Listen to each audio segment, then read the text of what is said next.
உலகத்திலேயே சிறந்த மக்கு மாணவனுக்கு ஒரு பரிசு அப்படின்னு சொன்னீங்கன்னா என் பள்ளிக்கூடத்துல எல்லா வருஷமும் நான் தான் ஜெயிச்சிருப்பேன். அதுல அந்த அம்மாக்கு அவ்வளவு சந்தோஷம். மக்குனா மக்கு, கடைஞ்செடுத்த மக்கு. சில பசங்க இருப்பாங்களா, டல் ஸ்டூடெண்ட்ஸ் சொல்லுவாங்களே சார், அந்த கேட்டகரி நானு. யாரு என்ன சொன்னாலும் மறுபேச்சு பேசாம பண்ணுவேன். இந்த மாதிரி பேச்சாளர்களா வருவாங்க, சுகி சிவம் ஐயா, லியோனி ஐயா, கூஞான சம்பந்தம் ஐயா, அவங்க வந்து தன்னம்பிக்கை வகுப்புல எடுப்பாங்க. நீங்கள் கடல்களை தாண்டலாம், மலைகளை தாண்டலாம், பெரிய தடைகளை எல்லாம் தாண்டலாம். 10ஆம் கிளாஸ் தாண்டறதுக்குள்ள நான் பட்ட பாடு எனக்கு தான் தெரியும். 7 டியூஷன் போய் வீட்டுல சொன்னதையெல்லாம் செஞ்சு இந்தியா பாகிஸ்தான் பார்டரை விட பயங்கரமா ஒரு இடம் இருக்கும். அது எதுனா இந்த பப்ளிக் எக்ஸாம் எழுதுற பசங்க வீடுதான்.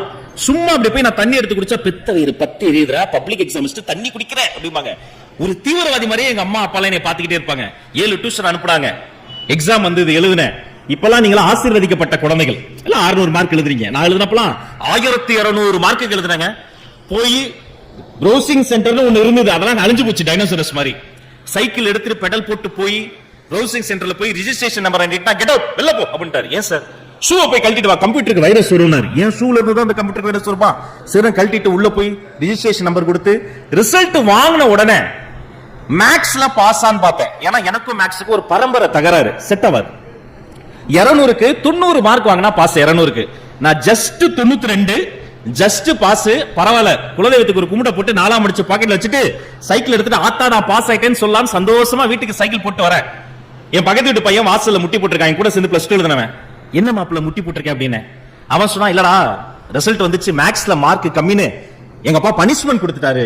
ஓஹோ, நானே 92, நமக்கு கீழே ஒருத்தன் வாங்கியிருக்கானே, எவ்வளோடா மார்க்குன்னு அவன் சொன்னா 200க்கு 192. நான் வெறும் 92 எப்படி இருக்கும் பாருங்க. நான் நேரா உள்ள போய் மார்க் ஷீட்டை அப்படி டேபிள்ல வச்சுட்டு கையை கட்டி ஓரமா நின்ன வழக்கம் போல. அது ஏன் ஒரு பேச்சாளர் பேசுகிற போது தாய்மார்களை குறித்து, பெண்களை குறித்து, தெய்வத்தை போல அவர்களுக்கு ஒப்புமை செய்து பெருமையா பேசுறேன் தெரியுமா? என்னுடைய கேவலமான +2 மார்க் ஷீட்டை பார்த்துட்டு எங்க அம்மா சொன்னாங்க, நீ நல்லா தான் கண்ணு எழுதியிருப்ப, கரெக்ஷன் பண்ண நாய்க்கு கண்ணு தெரியல விடு அப்படின்னாங்க. தாய் பாசம். என் அம்மா அடுத்து இன்னொன்னு சொன்னாங்க, நீ வேணா ரீவல்யூஷன் போடுறியா? நாங்க ஐயோ எழுதுறேன், எனக்கு தெரியும் சார், நான் 50 மார்க்கு தான் எழுதுனேன்.